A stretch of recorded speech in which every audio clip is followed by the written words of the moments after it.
Aloha, it's Kiana, and here are today's top Hawaii headlines from the editors at the Honolulu Star-Advertiser. Also, huge mahalo to Long's Drugs Hawaii for sponsoring the show. Head on over to your neighborhood Long's Drugs for all your shopping needs.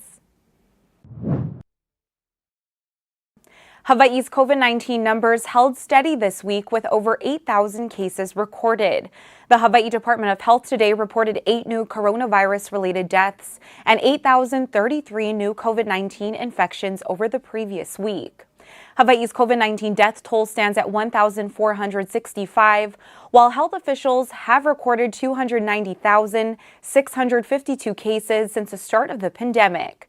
The 7-day average of new cases decreased for the first time in more than 2 months, with a reported 1,085 cases today, down from 1,210 cases on June 1st. The reporting period for daily average cases includes Memorial Day weekend, which could have impacted the final tally. The state's average positivity rate increased from 18.4% last week to 19.2% today.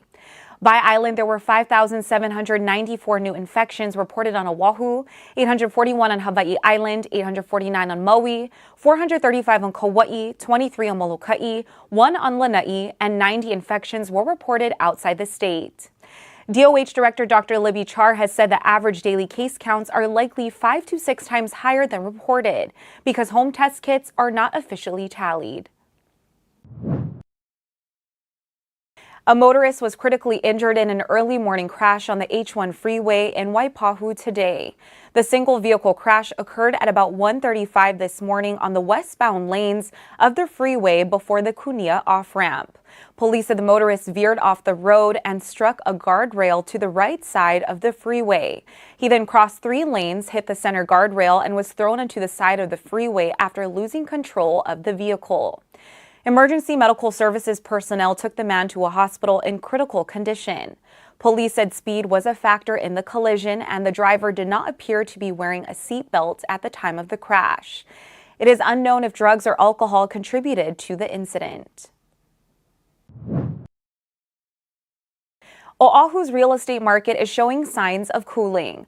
The rush was still on to buy and sell homes in May ahead of rising interest rates and inflation, which can price buyers out of the market and create a drop in demand. Sales of single-family homes and condos were still moving at a near-record pace in May, when the median time on the market was just 10 days. But data released Monday by the Honolulu Board of Realtors shows that the market might be losing some of its sizzle. The median price for previously owned single-family homes on Oahu topped $1.15 million, a 17.9% increase from a year ago. But single-family home sales dropped to 344, a 15.1% decline over the same period. Paul Brubaker of TZ Economics said the data indicates a cooling-off period is coming, the effects of which could show up in June, July, and August. Even though there are signs of a slowdown, the market is still hot. Condominium sales in May climbed up to 688, up 15.1% from May 2021. And the median price paid for a condominium rose 12.8% to more than $516,000. A California man has been charged with attempting to murder a Supreme Court justice. 26-year-old Nicholas John Roski was carrying a gun, knife, pepper spray, zip ties, duct tape, and other items when he was arrested today near Justice Brett Kavanaugh's house in Maryland. Roski told police he planned to break into Kavanaugh's house, kill him, and then kill himself. Roski said he was upset by a leaked draft opinion that suggests the Supreme Court is about to overrule Roe v. Wade.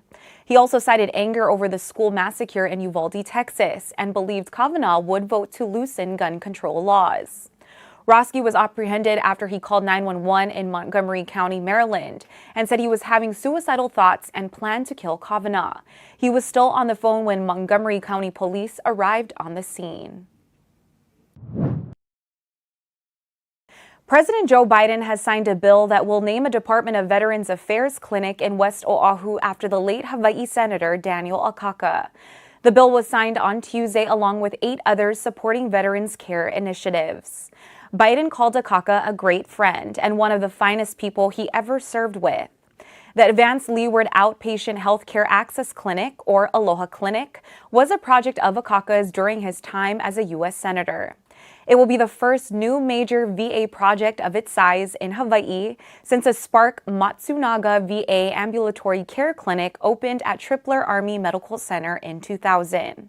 Akaka spent years fighting for the project but was never able to secure funding and permits to make the clinic a reality. In March 2021, Senator Mazie Hirono and Representative Kai Kahele managed to secure an upfront lump sum payment of $18 million from the General Services Administration to build the facility. Approval for a 15-year lease was also granted. When it is completed, the roughly 66,000 square foot multi-specialty clinic will provide primary care, mental health services, women's care, physical therapy, prosthetics, and other specialty care for veterans. For more on these stories and all the latest headlines, subscribe to the Honolulu Star-Advertiser. Visit Hawaii's top source for breaking news online at staradvertiser.com and download the Star-Advertiser mobile app. Mahalo, have a great day, and we'll see you back here tomorrow.